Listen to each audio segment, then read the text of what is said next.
Hello guys, ito na po si Kylie Honor with honor. Matapos din ang pagka-grade 10 niya. Graduation niya. Graduation. Ayan siya. Ikot-ikot lang. Konting init lang guys. Ayan po ang si Kiana,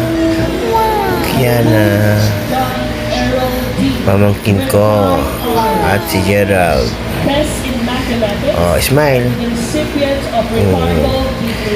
Smile. Wala si Kendra dito Ayan guys, medyo bakit na ako nito guys.